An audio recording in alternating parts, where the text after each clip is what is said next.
El presidente de la Junta de Extremadura ha anunciado que el anteproyecto de ley de presupuestos para la comunidad autónoma en 2018 se llevará a la Asamblea en 2 semanas, plazo en el que tienen que llegar a un acuerdo con alguno de los dos grupos si quieren tramitarlo en el tiempo establecido, el tiempo que se han marcado.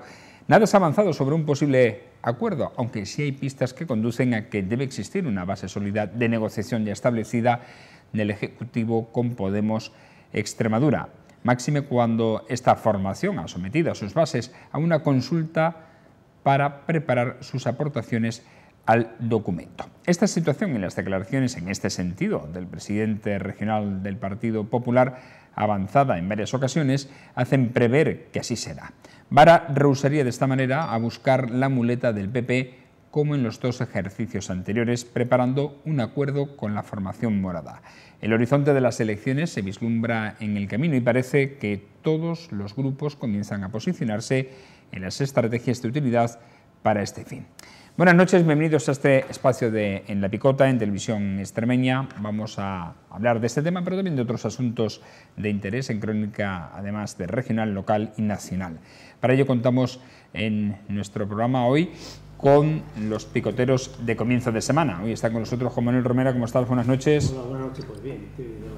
Y Juan José Hernández. Buenas noches, ¿cómo estás? Buenas noches. Hoy, aparte de problemas familiares, de tiempo, etcétera, estamos justo a la mitad. Estamos justo a la mitad, hombre, y lamentamos que no esté aquí José María, hombre. Entre otras cosas porque se me va a olvidar el nombre de Rajoy, no lo voy a oír. Pero en fin, estamos bien.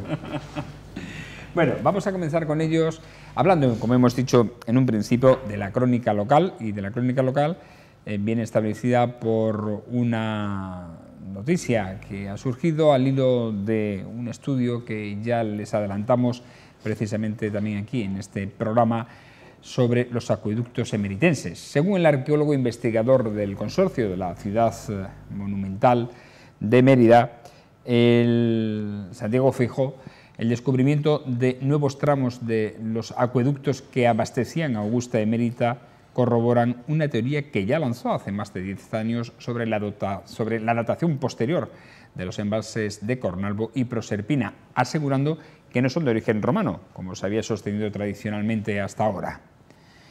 Su tesis contradice la seguida precisamente por el consorcio, que siempre ha defendido que estas 2 presas eran romanas. Según las nuevas investigaciones que siguen este arqueólogo y su compañero Diego Gaspar, les han permitido comprobar que algunos acueductos emeritenses son mucho más largos de lo que se pensaba. Incluso alguno de ellos puede ser el más largo conocido en la península ibérica. Feijóo se posiciona en contra de la teoría tradicional que sostiene que para que estos acueductos tuvieran más caudal se hicieron los embalses de Proserpina y Cornalvo para abastecer a la ciudad.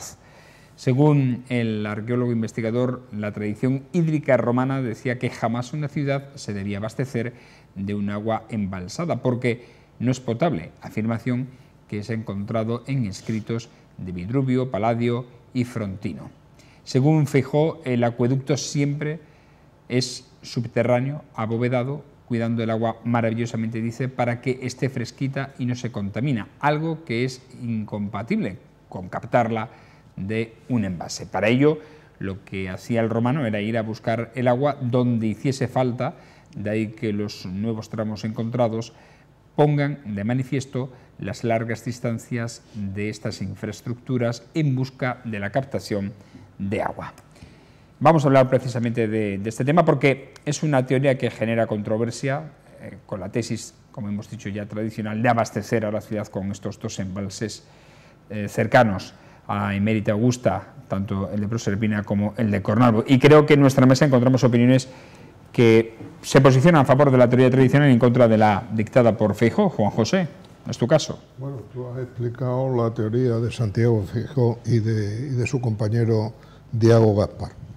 En principio, en fin, lo has dicho bien, Feijóo dice que Mérida, como todas las ciudades, es importante, y Mérida era una de las ciudades importantes del imperio, tanto es así, y que se consideraba la 9ª ciudad mayor del imperio romano en el mundo. Entonces tenían todas estas grandes ciudades por lo menos 4 o 5 acometidas de agua, es decir, suministros de agua. Y Mérida, él señala que había abastecimiento de Cornarvon, Proserpina, San Lázaro y las abadías. Pero la teoría de este hombre es que, siguiendo las normas de Vitruvio, no se podían abastecer Mérida de Proserpina porque era una agua embalsada, que en aquella época, que no había depuradoras, pues podía estar contaminada y bueno, ser mala para el abastecimiento de la población. Pero, hombre, yo, con todo el respeto que le tengo a estos hombres, que son arqueólogos que llevan 10 años estudiando esto, no voy a entrar yo a aseverar que no tienen razón, pero a mí mi intuición me dice casi otra cosa. Mi intuición me dice que, vamos a ver, Mérida se funda en el año 25 a.C. Y Mérida, cuando se funda, los romanos, cuando fundaban la ciudad, la tenían diseñada perfectamente, y a Mérida la tenían diseñada perfectamente, tanto es así que hacen el recinto amurallado, como era normal en los romanos, marcan lo que es el cardo y lo que es el decúmeno, y a partir de ahí pues van haciendo paralelas calles y marcan todas las ínsulas que había dentro de la ciudad. Eso se hace en el año 25, con lo cual en el año 25 a.C., cuando se inaugura Mérida, se funda Mérida, ya prácticamente Mérida está hecho. Lo que pasa es que habría muchas ínsulas que estaban sin habitar todavía. Por lo tanto, yo creo que Mérida, que fue con una población enorme, pues en aquella época no tendría tanta población. Por lo tanto, no tenía tanta necesidad de abastecimientos de agua.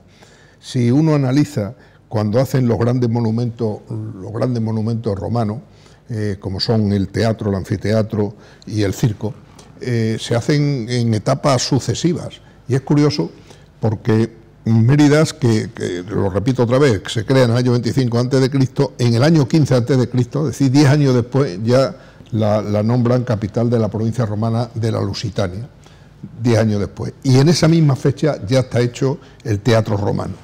El teatro romano se inaugura aproximadamente entre el 16 y el 15 a.C. y tiene una capacidad de 5.500 espectadores, 5.500. 10 años después se inaugura el anfiteatro, perdón. Y el anfiteatro romano ya tiene una capacidad de 14.000 espectadores. Y a principios del siglo I se crea el circo y ya tiene capacidad para 30.000. Quiere decirse que hay un escalonamiento que a mí me induce a pensar que la población iba creciendo cuando ya los servicios se amplían. Y yo pienso que cuando Mérida empieza a abastecerse, quizá se abasteciera de Proserpina, por ser lo más cerca, por tener una posibilidad de abastecimiento grande, y porque hay una cosa curiosa. Si uno viene de Cáceres y se mete por la carretera que va a Proserpina sin llegar a Mérida y mira a su izquierda, hay una serie de vaguadas que, además, la vaguada que canalizaba el agua de las correntías de la lluvia tiene unos murallones entre 1 metro, 1,5 metros, que van recogiendo más el agua para llevarla y dirigirla hacia Proserpina. Es de sentido común que sí, y esas paredes son romanas, está acreditado que son romanas. Y si es de sentido común decir, si yo llevo el agua hacia Proserpina, tendré que hacer algo para que el agua de allí, que voy dirigiéndola, no se vaya de Proserpina. Es decir, tengo que hacer un muro, es decir, tengo que hacer una presa para que el agua me la remanse allí. Entonces, quizás lo que pueden argumentar estos arqueólogos es que el basamento de lo que es la presa es romano, que después se recreciera porque hubiera problemas pues, se rompiera o lo que fuera, y en épocas visigodas y en épocas árabes se fuera recreciendo, puede ser. Y ahora viene la decir, bueno, pero sí, la presa está ahí, pero no abastecía a Mérida. Pero es que si uno va por toda la Sierra de Carija, la Sierra de Carija tiene unas conducciones subterráneas que hacen buscando las curvas de nivel para llegar a Mérida, y esos ramales van conduciendo el agua hacia Mérida subterráneamente y llegan a Rabo del Buey. Y el Rabo del Buey viene hasta Los Milagros, hasta el acueducto Los Milagros, con lo cual desde Proserpina sí se abastecía Mérida. Claro, ellos dicen, no, eso fue después, pero son romanos, los conductos son romanos y está acreditado. Entonces, por lo tanto, yo pienso que al principio se podría, a lo mejor, abastecer solo de Proserpina y posteriormente, cuando Mérida, en el siglo III, se hace una capital enorme, y bueno, el otro día hablando yo con uno para informar de estas cosas, me dice, mira, si es que había cementerios casi hasta Don Álvaro, hay tumbas, es decir, que Mérida crece mucho fuera de las murallas, entonces necesita más abastecimiento de agua porque la población ha aumentado y entonces se va nutriendo de otros sitios. Y lógicamente la tienen que buscar donde la hay. Y entonces lo que estos han descubierto, 30 kilómetros de ramales que van hacia Cornalvo, que se suman a los 40 que tenían ya descubiertos, pues son casi 70 o 90 kilómetros de subterráneos que van abasteciendo, son ramales que van abasteciendo al pantano de Cornalvo. Entonces, posteriormente sí, puede ser que no se abasteciera de Proserpina, pero que esas conducciones son romanas, y entonces lo de Vitruvio, bueno, pues yo no lo sé con seguridad, pero mira, cuando, a lo mejor ahora sí Manolo de eso sí se puede acordar, cuando Mérida no tenía agua potable, todavía no tenía agua potable en los grifos, había unas fuentes donde se iban las mujeres con cántaros, cogían el agua de ahí, yo de eso me acuerdo perfectamente, y ese agua la bebíamos. Y ese agua venía de las conducciones romanas. Y seguramente ese agua vendría de Proserpina o de Cornalvo. No lo sé. Pero que ese agua la bebíamos nosotros y aquí en Mérida no se moría mucha gente. O sea, que no había muchos problemas. A ver, ¿tú qué opinas? Bueno, Manolo, yo más breve porque el tema es un tema ya del que yo no tengo conocimiento. Lo único que sí puedo decir que a mí me parece razonable la justificación de estos dos técnicos, de estos dos arqueólogos. Es verdad que el agua intentaban traerla de donde estuviese, por lejos estuviese, pero que no fuese un perjuicio para la ciudad, no la pudiesen beber sin problema. Lo que pasa es que hasta ahí el argumento bien, dice, verdad, según dicen, parece ser que venía de casi 60 kilómetros de distancia. La cerraban, tal, de caso que llegaba a Mérida, llegaba limpia, fresca y se podía beber. Pero claro, entonces digo, ¿y para qué se hizo la presa de Proserpina y la de Cornalvo? ¿Qué sentido tienen? Porque si hubiesen justificado el sentido de esas dos presas romanas, después dice, bueno, eso se hizo para esto, esto y esto. Bueno, pero es que no justifican del por qué se hizo eso después. Claro, algunos dicen, como en este caso ha dicho Juan José, que era para ampliar la cantidad de agua que tenían que venir de esos pantanos hacia Mérida. Pero claro, si cogen esa agua y la usan en Mérida, la usan para beber, significa que están usando agua contaminada, que no es el razonamiento primero del que ellos dicen. Es un tema complicado. Yo creo que a ellos les falta, para razonar este tema, para razonarlo y que tenga la gente, bueno, pues alguna aceptación ante el público, es haber dicho qué significado tienen estas dos presas y por qué se hicieron. Y es donde les falta, desde mi punto de vista, esa información.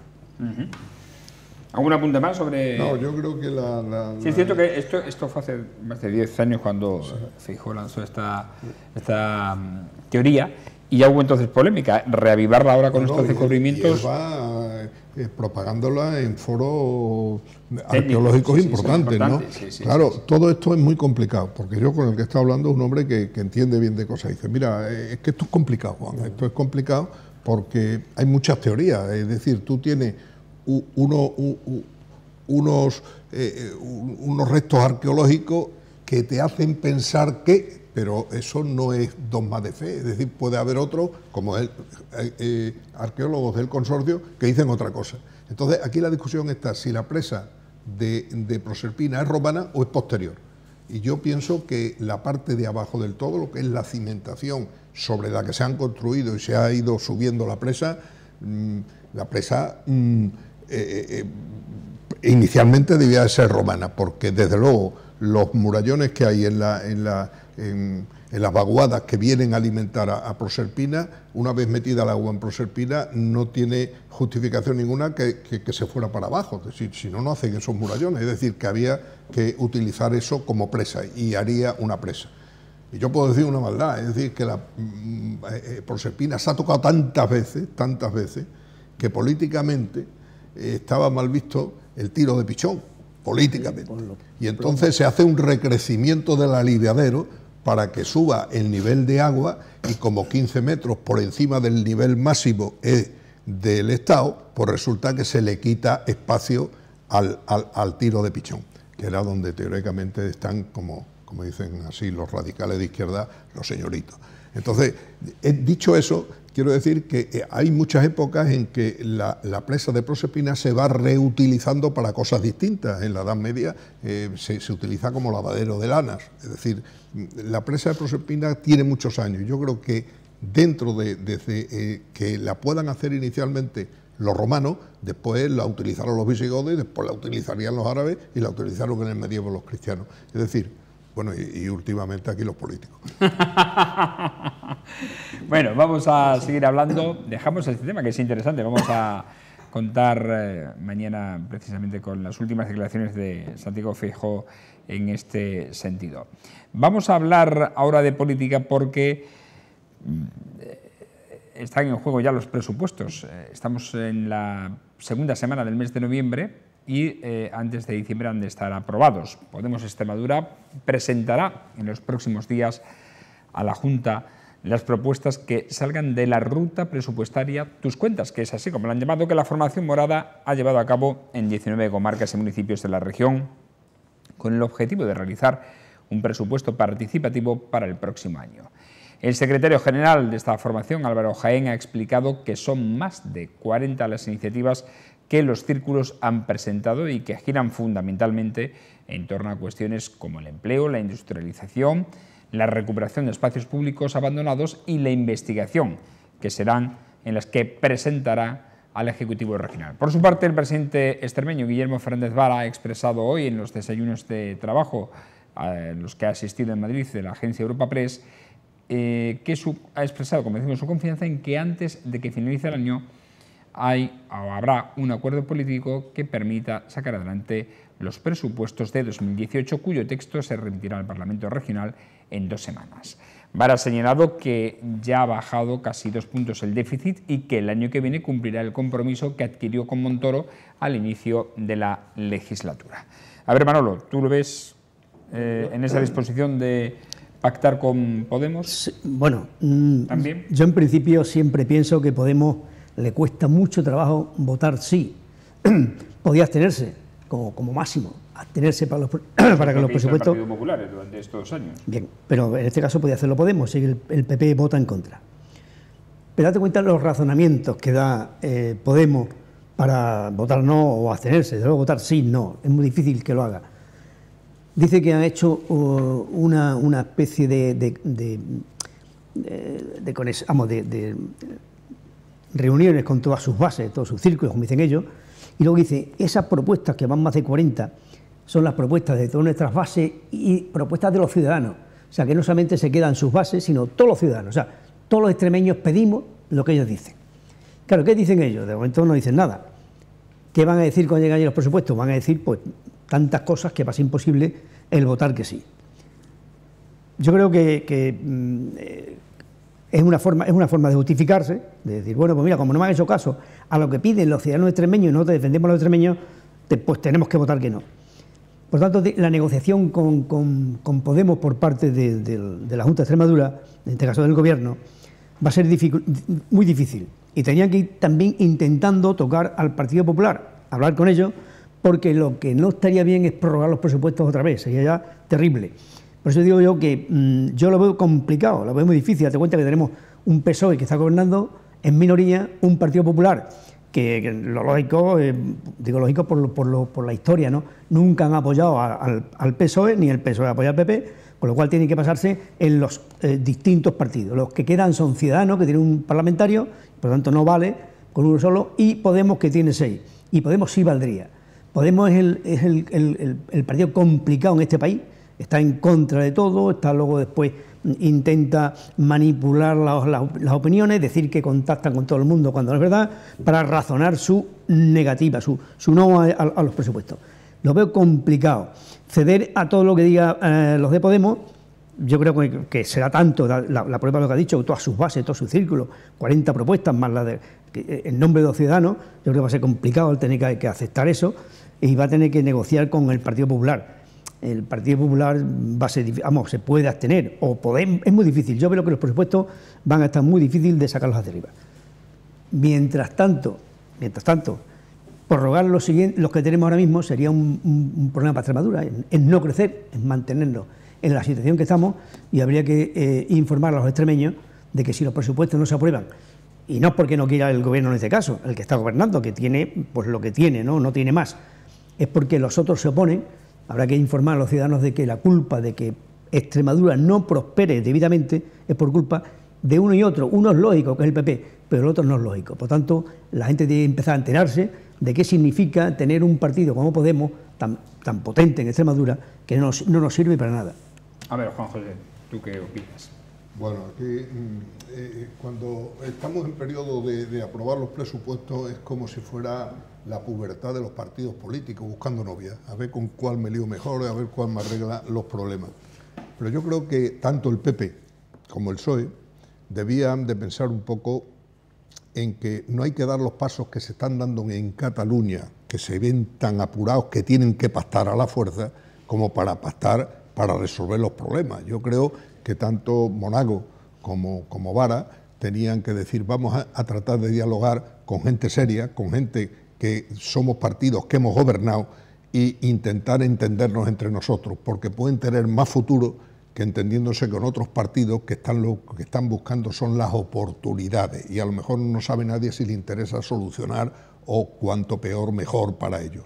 Entonces yo creo que como Manolo dice, es una cuestión difícil, Yo también hay otra cosa, yo no creo en las asambleas ni en esto porque yo estoy convencido que las asambleas se manipulan y sobre todo si vas a buscar en muchos sitios donde lanzas el mensaje antes y metes la gente que pueda convencer para que después se haga la asamblea como tú quieras, porque ya recordaremos aquella asamblea de Podemos en que eran no sé cuántos miles y ganaron unos por un voto o por una cosa así, cosa totalmente improbable.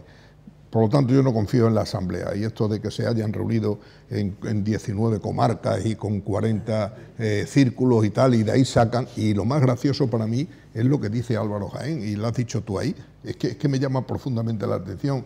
Dice, esta propuesta es la de la gente, entonces no hay razón para rechazarla. ¿Pero de qué gente? ¿De qué gente? Porque la mía desde luego no es esa. Y me imagino que los del Partido Popular tampoco, y los del PSOE a lo mejor tampoco son. Entonces, ¿yo a quién represento?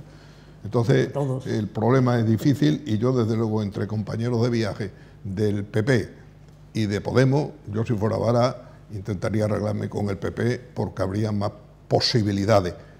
Y ojo, no quiero decir con esto que con el PP sea fácil entenderse, porque a lo mejor los que tienen dirigentes del PP ahora son difíciles de que se entiendan con él. Yo te diría una cosa, yo creo que el PP tendría que hacer una labor, tendría que hacerla, al margen de que llegue a conseguir el apoyo o no el apoyo, vamos, el apoyar o no apoyar a los presupuestos, era reunirse con empresarios, con colectivos profesionales y ver qué reivindicaciones, qué se necesita con ayuntamientos, para polígonos industriales, etcétera, y hacer un planteamiento al gobierno extremeño de qué es lo que pedirían ellos para poder apoyarles o abstenerse.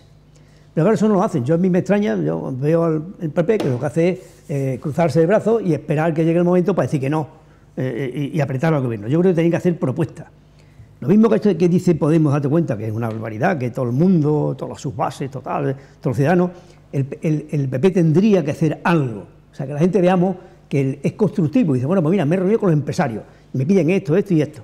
Me he reunido con los ayuntamientos y piden tanto terreno industrial aquí, aquí, aquí, aquí. Me he reunido con los colectivos profesionales y piden esto y esto y esto. Explicárselo a la gente y llevarlo allí. Pero es que esa labor no la hacen, no trabajan. Y entonces, claro, es complicado. Dice, bueno, yo espero que me llame, voy a decirle que no, le voy a poner, como hace Podemos, le voy a poner algo imposible y me justifico. Es muy mala labor de oposición. La labor de la oposición es trabajar. Y, lógicamente, no pedir cosas que son imposibles, pero sí cosas que se están reivindicando. En este caso serían empresarios, serían colectivos profesionales, serían ayuntamientos pidiendo terrenos industriales, etcétera, etcétera.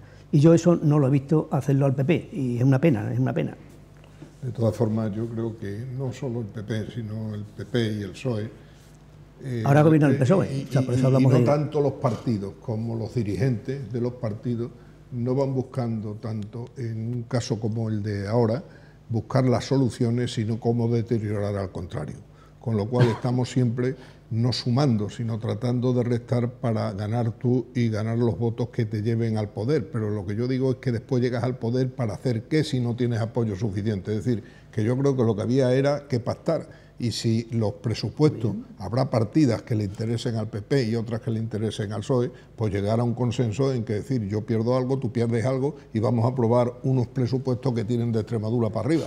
Porque lo que no puede ser decir, mira, yo esto no te lo apruebo porque sé que a lo mejor es bueno, pero si te lo apruebo voy a perder votos, por lo tanto voy a votar en contra. Y yo creo que eso no es bueno. Pero yo creo que tiene que llevar las propuestas, los del PP. O sea, lo que estoy viendo es que no han hecho ese trabajo. O sea, una cosa es las propuestas que tienen ellos, el Partido Popular, que tiene allí, pido esto y pido otro, como algo justificativo para votar que no. No, no. Tenían que, además de escenificarlo, que lo vea la gente, ¿no? Se han reunido con los empresarios 2, 3, 4 veces, al final han llegado a unas conclusiones que piden. Se han reunido con los colectivos profesionales, con la universidad, con fin, y llevaron una serie de propuestas ya trabajadas 5 o 6 meses antes de llegar a la hora de los presupuestos. Y además que hayan salido los medios y demás. Y llevarse como oferta al PSOE, al que gobierna ahora. Se vería en un problema muy serio el PSOE no atender parte de esas propuestas. Y sería una labor positiva para todos, para los extremeños, para todo el mundo. Y eso yo no veo que lo haga. Bien porque están acomodados, no quieren trabajar, etcétera. Pero el caso es que no lo hacen. Y sería positivo. Y se acabaría entonces el rollo este de tener que pedirle los votos al Podemos. Mire, nosotros, los del PP, pedimos esto y esto y esto y esto, razonado y trabajado de hace ya tiempo. Y el PSOE se vería un poco y dice, bueno, pues mira, tanto no, un poco menos. Que esa es la labor del gobierno, ¿no? La de reunirse con los agentes sociales, al margen de la del gobierno. Vamos a ver, el gobierno tiene lo siguiente, y lo vamos a explicar, lo va a entender todo el mundo. Yo tengo los ingresos, que son lo que el gobierno tiene que saber cómo manejarlo. El PP no tiene... Por cierto, que todavía no están definidos porque no está, claro, no está aprobado el presupuesto general del Estado. Que esa bueno, es pero ya tiene, yo creo que ya tiene todo el tema de los conceptos. Ten en cuenta que los ingresos se basan en los anteriores con algunas variantes en algunas partidas, y partidas nuevas casi ninguna. Pero ahora dice, bueno, esto es lo que tiene el gobierno, y yo planteo, esta es mi propuesta. Y al menos el PP dice, no, momento, esto. Usted me dice que hay ingresos aquí esta cantidad, yo creo que aquí había que modificar esto, aquí esto no se recaudó, tal, y esta es mi oferta de propuesta para los presupuestos. Y además hacerla pública, no interna, que no se vea, no, pública, se vea que han trabajado. Y eso yo es lo que no veo. Entonces, claro, es un problema. Y eso sí lo hace el PSOE bastante bien, ¿eh? El PSOE cuando está en la oposición, donde está, se mueve, trabaja, hace ofertas y pone un poco en entredicho al gobierno cuando no cede a algunas de sus cosas. Y ahí ya puede haber una negociación, pero es que cuando no se ofrece nada ni se pide nada, solamente no, esos presupuestos no son nuestros y votamos que no. Esos vuestros no son, está gobernando otro, pero sí podía aportar para modificar eso y que de alguna manera esté de acuerdo un poco con vosotros. Y eso no lo hace. Entonces, claro, salen estas cosas que salen aquí con Podemos, que salen con los círculos, con las bases, con los ciudadanos, y van a llevar un montón de cosas para votar que no o abstenerse. Y yo prefiero que haya un acuerdo PP-PSOE en las situaciones estas de un gobierno de PSOE ahora y mañana pues el PP con un PSOE en minoría, antes de que una propuesta o un acuerdo con Podemos. Los acuerdos con Podemos son muy peligrosos y difíciles de conseguir. Yo creo que nunca van a conseguir un sí. Podían conseguir la abstención, pero a base de unas cesiones que no interesan a Extremadura. Por eso yo creo que el PP tenía que ser más responsable, más serio, que además ha gobernado, tenía que saber estas cosas y hacerlas. Y yo, de luego, no he visto, he visto la prensa, no he visto este tipo de reuniones. Y además serían hasta positivas. Sí, yo, hablando otra vez de las asambleas y todas estas cosas, yo es que no comprendo. Por ejemplo, cuando tú haces un programa electoral, lo consultas con tus bases, te reúnes con tus bases y tus bases confían en ti y te nombran candidatos para que lleve el peso de las negociaciones y del gobierno del partido y del gobierno de la oposición, yo creo que es una falta de responsabilidad cada vez que tengas un problema gordo, dices, ahora voy a consultar con las bases para lavarme las manos. No, tú tienes la responsabilidad y las posibilidades de estudiar los presupuestos, porque yo digo una cosa, de verdad, el empleo, la industrialización, recuperar espacios públicos que estén abandonados, investigación.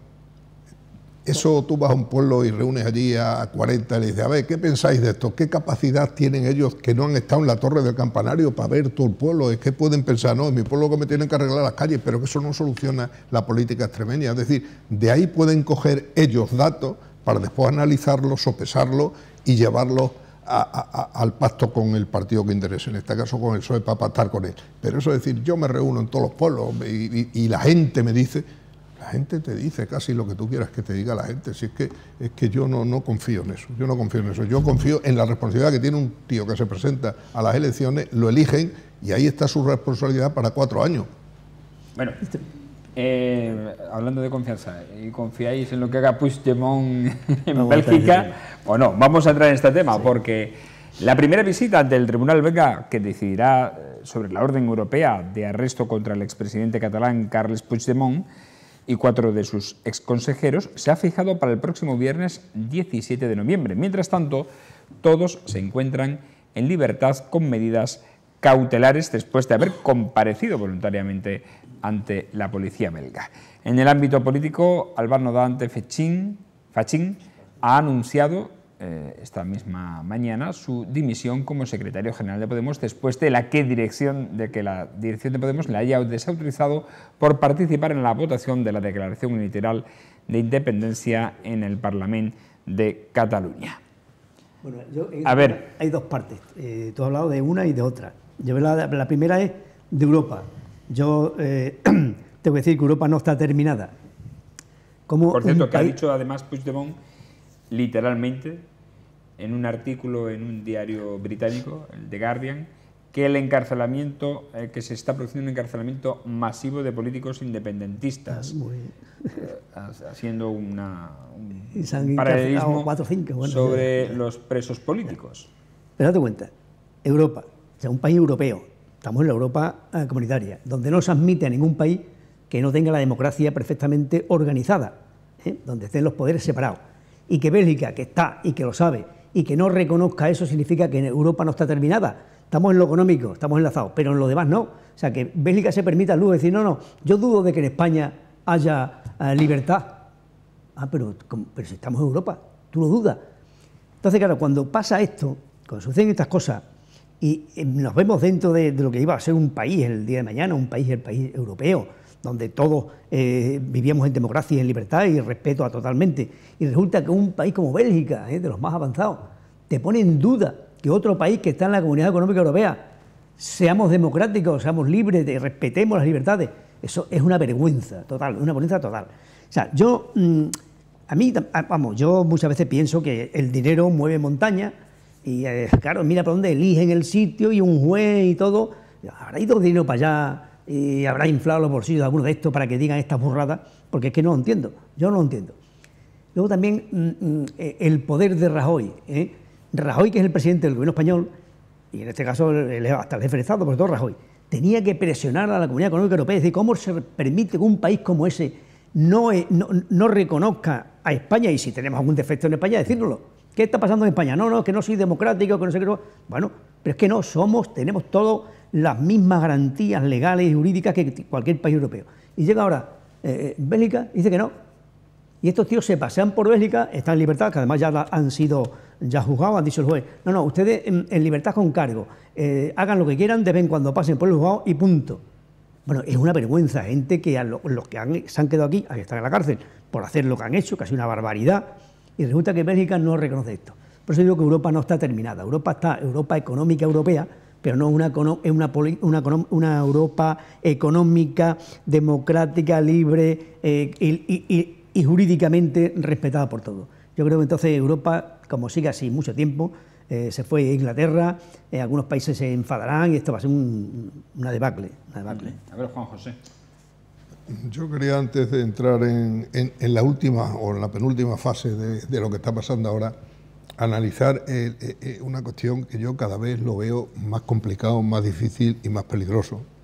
Mucha gente se toma casi como deportivamente lo que está pasando, y yo creo que lo que está pasando es muy grave. O sea, esto no es una cosa... ¿Deportivamente o con humor? Bueno, deportivamente con humor, yo diría con poca responsabilidad. Porque esta mañana he oído yo en una emisora de radio, en una tertulia, decir que los padres del trío de la Bencina, que ha organizado todo esto desde hace ya casi 35 años, que es el señor Mas, el señor Pujol y el señor Trías, ya tenían dinero en los paraísos fiscales pensando en las posibilidades que un día tuvieran que salir corriendo sus hijos y tuvieran la vida asegurada. ¿Eso qué indica? Eso yo no entro en que está mal, que está bien o no. Eso indica que este programa, esta hoja de ruta, está pensada hace muchos años y se está siguiendo y se está cumpliendo. Porque, por ejemplo, esto que el señor Puigdemont se vaya allí y entre como Pedro por su casa en una comisaría, entre con un coche dentro de la comisaría para que no le hagan ninguna foto ni no se deteriore su imagen pública entrando a declarar. Esto se lo tiene que organizar alguien. Es decir, yo creo que ahí hay una... Bueno, y todo esto es cierto, a ver quién paga esa factura. Eso. Pues estamos hablando de que no solo es Puigdemont y ni sus 4 consejeros, no. Hasta mañana algunos medios que hacen el seguimiento allí en Bruselas, hablan de que en la entrevista, por ejemplo, que se produjo ayer en una televisión estatal el viernes, belga, en Bélgica, la televisión española de Bélgica, de allí, dice que apareció con 8 personas de comunicación y 2 de seguridad, más los exconsejeros. O sea, era una cohorte bien amplia. A ver quién paga todo eso. Yo he oído que es un gabinete americano que lo está asesorando desde el principio. Desde el principio, estoy hablando desde el principio cuando declaran la República Catalana. Porque todo esto no tiene ni un hilo de pérdida. Es decir, lo van haciendo esto y dicen, bueno, Puigdemont ha salido corriendo a abandonar lo suyo. No. Ahí se han repartido los papeles y dicen, mira, nosotros nos quedamos en la cárcel como tíos buenos y tú vete a internacionalizar el problema este en Europa. Y te vas al sitio donde yo no estoy muy de acuerdo con lo que acaba de decir Manolo. Rajoy no quiere enfrentarse al gobierno belga. ¿Por qué? Porque el gobierno belga, el problema que tiene, como todo Bélgica, es que están divididos en 2 facciones, lo que es la francófona y lo que es la flamenca. Y entonces el vicepresidente del gobierno es el que está haciendo todas estas declaraciones, que es independentista. Y Bélgica está creando unos problemas en Europa, no solo ahora en España, en Europa grande, con esa diferencia y con esa partición que quieren hacer y que Europa no quiere que se divida a ningún país. Por lo tanto, todo esto está totalmente controlado. Sí, y yo creo... Una paréntesis, ¿por qué esta gente cuando declaran la independencia se van, se escapan? Declaran la independencia esa noche, están allí y al día siguiente o al otro se van. Desde que declaran la independencia, que ya es el delito, cumplen con el delito, no se les controla, no se les vigila, no se les intenta mantener que se queden aquí en España, sino que se los deja ir. Como si hubiese un acuerdo y dice, bueno, iros y así creamos menos problemas. Sí, yo creo que es la teoría. ¿Está pactado? Yo creo que sí. No, yo no creo que sí. Los han dejado irse. Yo lo que pienso que el gobierno, y en esto Rajoy, lamento que no esté aquí mi amigo porque nos podíamos enzarzar fuerte, Rajoy no soluciona los problemas, trata de no crear que se vuelvan peores. Y como no entra en la raíz de agarrar ese problema por los cuernos, como se dice, y solucionarlo, nos dice, bueno, vamos a dejarlo a ver si esto se va arreglando y tal. Y eso tiene problemas. Por ejemplo, para mí, uno de los errores que puede traer muchísimos problemas, muchísimos, es que en ese afán de estar bien con todo el mundo, Pedro Sánchez lo ha presionado muchísimo para que las elecciones se hicieran cuanto antes, al entrar el 155. Y para mí es un error enorme que la hayan puesto el 21 de diciembre, con un mes y medio para solucionar estos problemas. Se van a enfrentar a unas soluciones donde el señor Puigdemont, con todo el dinero que haya apañado por ahí, porque el que está pagando a alguien lo está pagando. Es decir, todos estos gastos que tienen con la consultoría esta americana o como sea, de abrir puertas por todos lados, lo que ha dicho ahora el moderador, de presentarse allí con 4 o 5 tíos de medios de comunicación, es decir, eso vale dinero, eso vale mucho dinero.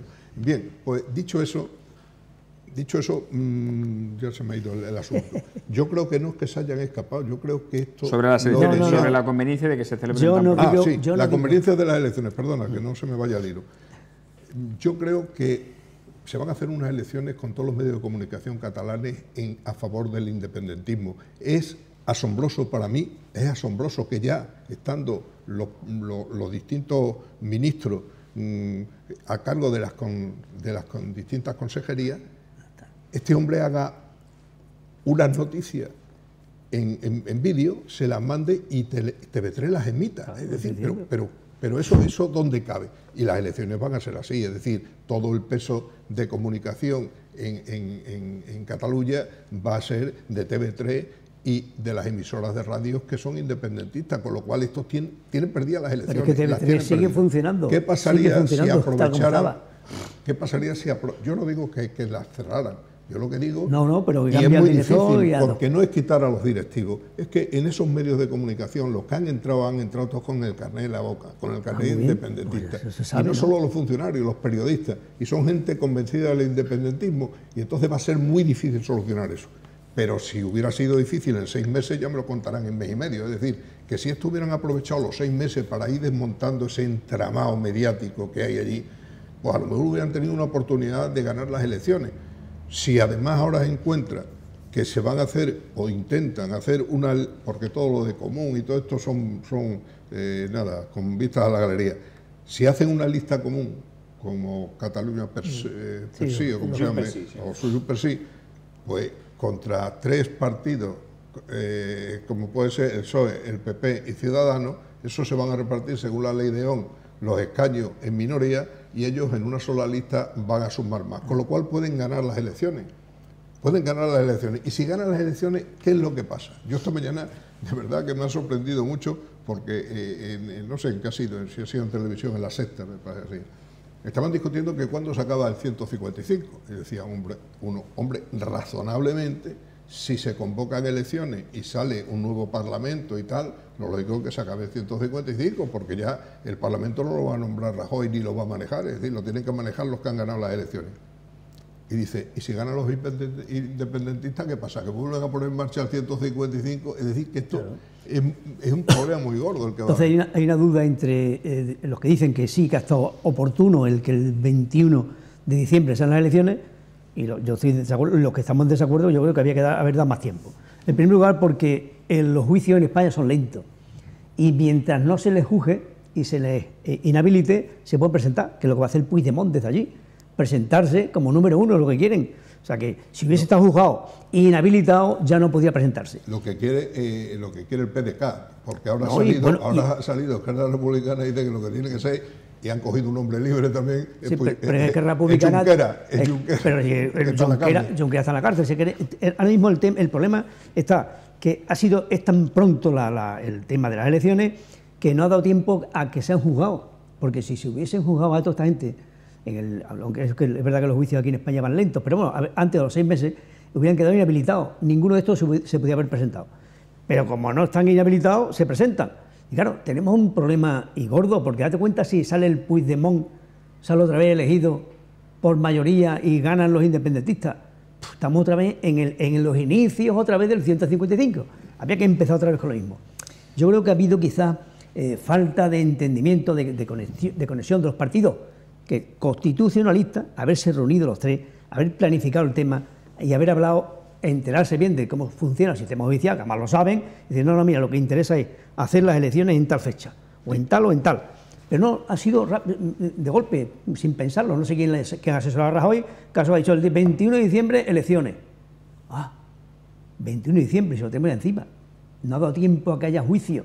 Estos han ido mira, no ha dado tiempo ni siquiera de que España pueda conseguir que los que están en Bruselas pueda España reclamarlo. O sea, lo reclama, pero no da tiempo. Hay un proceso que dura casi 3 meses. Con los 6 meses hubiera dado tiempo. Ya, claro, yo digo, a mí me parece que se han precipitado. También, por otra parte, no hay tiempo para que se puedan organizar. Los independentistas. No, quedan horas para que se inscriban las posibles coaliciones si hay. Es decir, que se vuelva a reeditar el pacto de Junts pel Sí.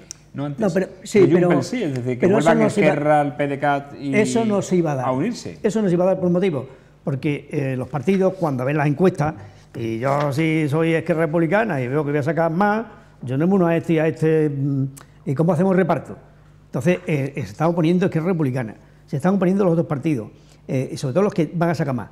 Y los que, en este caso los de Podemos, que entonces hay gente, si se quieren unir y tal, porque no va a sacar nada, muchos de ellos van a desaparecer. Entonces es muy difícil. Yo creo que aquí, con un poquito más de tiempo, hubiéramos conseguido que los jueces, acelerando un poco este tema, hubieran inhabilitado a toda esta gente. Y posiblemente haber metido en la cárcel a algunos más, que han estado ahí zumbando, sin embargo están escondidos y tapados. Haber sacado más, haber escarbado en la caja de Cataluña, donde han manejado el dinero ¿Cómo que no? arbitrariamente, ha sido algo, y haber sacado a la luz cuántos han llevado y dónde está. Y todo eso falta, no hay ningún, solamente queda como que hemos metido en la cárcel a gente que se presentaban democráticamente, como dicen ellos, unas elecciones. No, mire usted, esos han robado, esos han falsificado, esos han hecho todas estas burradas, y eso no ha salido.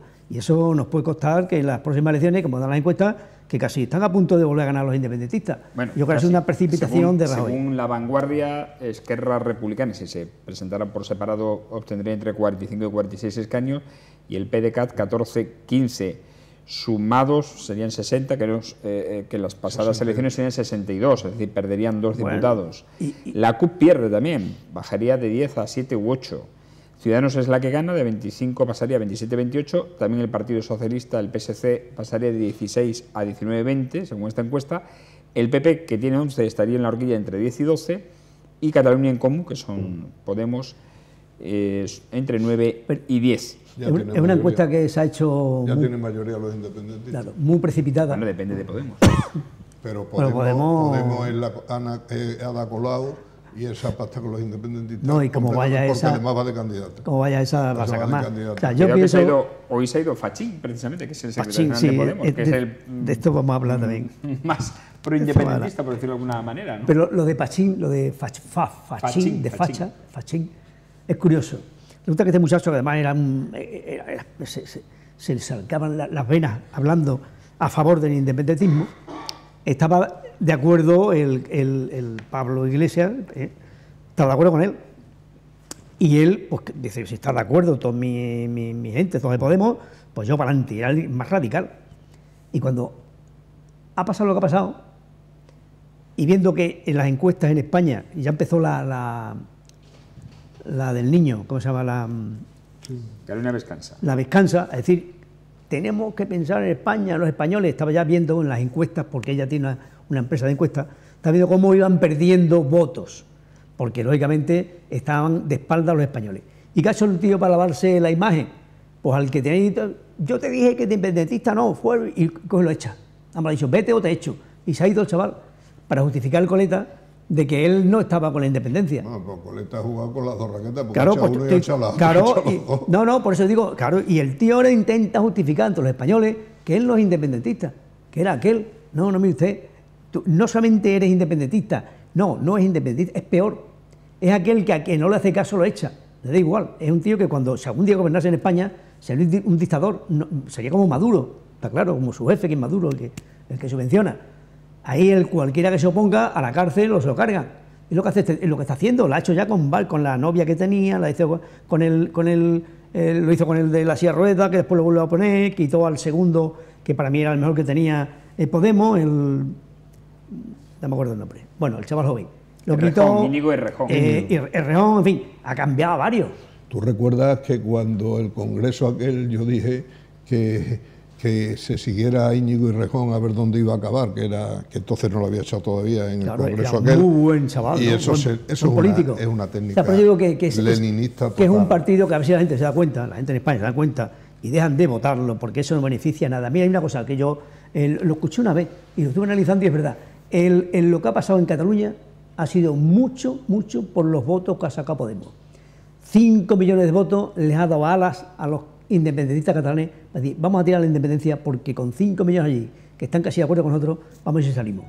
Si no hubiera sacado 5 millones de votos Podemos, eso no se lanza. Yo hablando del asesoramiento que puede tener este hombre y repito en que la hoja de ruta se está completando, es que este señor, el Puigdemont, que habla perfectamente en francés, perfectamente, sí. Cuando ha ido a la comisaría a entregarse voluntariamente para que no lo detuvieran, que eso hay que decirlo también, le han dicho, oye, vamos a presentarnos en la comisaría, pues si no viene la policía belga y nos detiene, y nos va a detener, nos va a posar, vamos a salir en la foto, de manera que vamos a organizar esto, untando, haciendo lo que tengan que hacer para solucionar este problema.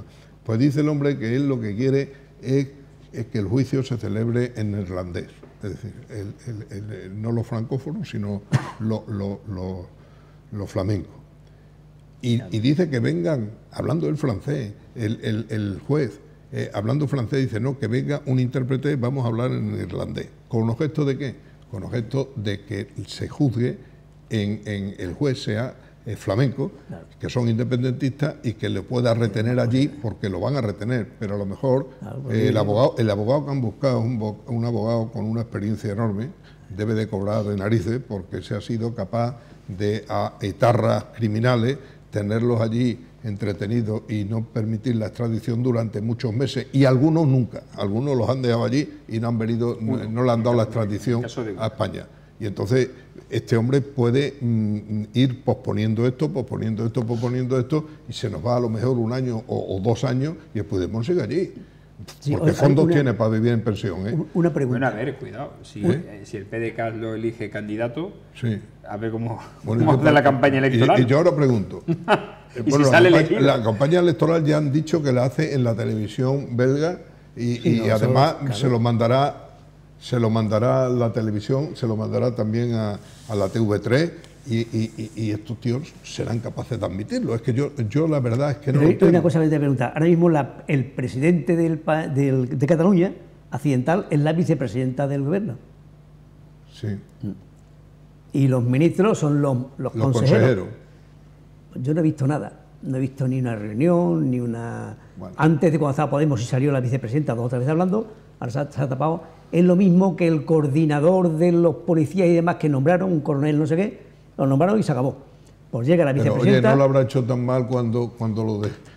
lo único que han solucionado ha sido lo de los mozos. No, pero date cuenta, desde que la han nombrado presidenta de Cataluña, no ha salido. Se ha callado. Y los consejeros, en este caso los ministros, que tienen que ser el consejero y tal, se han callado. Como no metiéndose en ese follón, que no era meterse en follón, sería gobernar. Y no lo están haciendo. Están allí no están allí, segundo nivel de los ministerios. Están en Madrid. Están chicos jóvenes, los ministros no van. Claro, no han ido sus secretarios, pero pues hubieran nombrado a esos de consejeros o de como suplentes, y no que los ministros tienen que hacer esa labor y no la hacen. A los secretarios de Estado. Entonces, yo creo que falta mucha gestión, mucha buena gestión por parte del gobierno central nuestro para mejorar eso. No, vamos, señores. Vamos a tener muchísimos más capítulos para hablar sobre Puigdemont de aquí al 21 de diciembre. Ese os ha pagado a los periodistas para decir, oye, dame una comisión porque yo estoy dando noticias a cacaporrillo. Porque yo digo una cosa, cuando no hablemos de Cataluña, ¿de qué se va a hablar en la televisión? En la sexta ya hay que echarle colonia.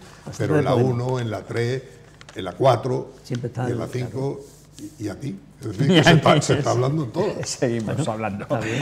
Bueno, gracias a Juan José Hernández, hasta la próxima semana. Gracias a Juan Manuel Romera, también hasta la próxima semana. Hasta mañana. Esperemos ya también que la próxima semana se incorporen tanto José María Paredes como Jorge Luar, que no han estado presentes en esta picota, en esta edición número 668. Recuerden que estamos en las redes sociales informándole casi al instante de lo que sucede a nuestro alrededor. Le emplazamos a una nueva edición de La Picota, será mañana martes en torno a las 9 menos cuarto de la noche, repetición en torno a las 12 y cuarto de la noche aquí en Televisión Extremadura. Buenas noches y que sean felices.